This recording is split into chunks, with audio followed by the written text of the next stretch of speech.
Assalamualaikum warahmatullahi wabarakatuh. Alhamdulillah wassalatu wassalamu ala rasulillah wa ala alihi wa ashabihi wa mawala. Sahabat-sahabat Kurma TV dimanapun saja berada, sebagaimana sahabat-sahabat yang lain yang telah diminta untuk menceritakan proses menghafalnya, saya dalam kesempatan kali ini juga akan menyampaikan proses menghafal, kemudian hal-hal yang bisa dipesankan kepada para pemirsa Kurma TV semuanya. Saya mungkin sedikit berbeda dari sahabat-sahabat yang lain yang saya perhatikan mereka banyak menghafal Al-Quran, sudah dikenalkan dengan Al-Quran di usia dini. Ya, ada yang mungkin dari usia 5 tahun atau dari SD atau usia yang memang muda. Adapun saya yang tumbuh dan berkembang di salah satu pulau di luar Jawa, mungkin kata penghafal Al-Quran atau menghafal Al-Quran itu sendiri jarang saya temui. Ketika saya kemudian menempuh jenjang perkuliahan di salah satu universitas Islam negeri, pada saat itu saya diberikan tugas untuk mengelola masjid. Saya diberikan pertanyaan oleh salah seorang jamaah, apakah sudah hafal Al-Quran juz 30?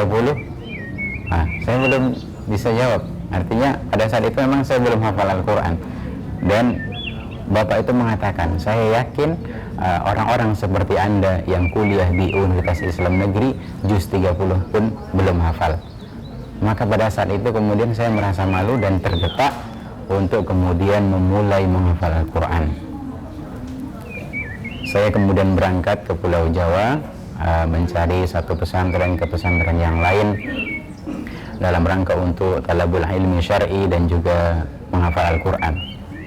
Nah, kemudian saya tidak lupa mengajak adik saya untuk dia menghafal Al-Quran di kampungnya, yang pada saat itu adik saya masih mengenyam pendidikan MTS. Lambat laun saya terus belajar, akan tetapi karena lembaga pendidikan tersebut tidak fokus untuk menghafal Al-Quran, maka saya belum bisa menyelesaikan hafal Al-Quran.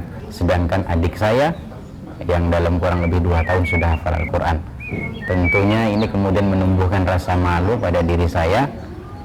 Saya memerintahkan atau mengajak adik saya untuk hafal Al-Quran, saya sendiri belum hafal Al-Quran. Kemudian saya teringat dengan firman Allah Subhanahu wa Ta'ala dalam Quran surat As-Saff, ya ayyuhalladzina amanu lima taquluna ma la taf'alun kabura maqtan 'indallahi an taqulu ma la taf'alun. Wahai orang-orang yang beriman, mengapa kamu mengatakan apa yang tidak kamu perbuat?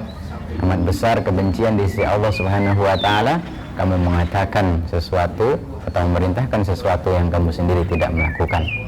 Akhirnya tentunya saya berazam dalam diri saya agar saya suatu saat harus bisa menghafalkan Al-Quran, menyelesaikan hafalan Al-Quran saya. Dan Alhamdulillah Allah kabulkan permohonan tersebut. Di akhir-akhir tahun 2014 ada program menghafal Al-Quran singkat yang menggunakan metode Sulaimaniyah yang berasal dari Turki, dan ini adalah kemudian metode yang dicobakan di Indonesia dengan cara daurah singkat, ya, kurang lebih 60 hari.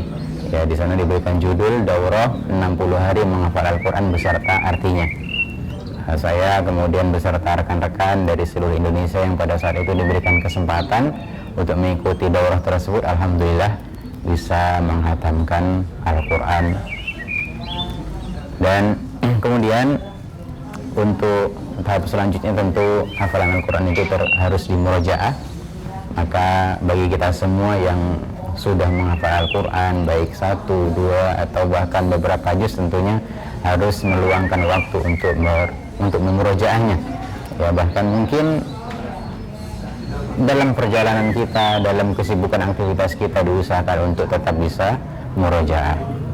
Sahabat Kurma dimanapun saja berada, wabil khusus bagi yang usianya sudah dewasa, ya seperti saya, seperti sahabat-sahabat yang lain, tidak ada kata terlambat untuk kemudian menghafal Al-Quran. Ya, lebih baik kita menghafal Al-Quran sedikit daripada tidak sama sekali. Ya, karena Allah Subhanahu wa taala berfirman, "Fattaqullaha mastata'tum." Bertakwalah kepada Allah sesuai dengan kemampuan kalian.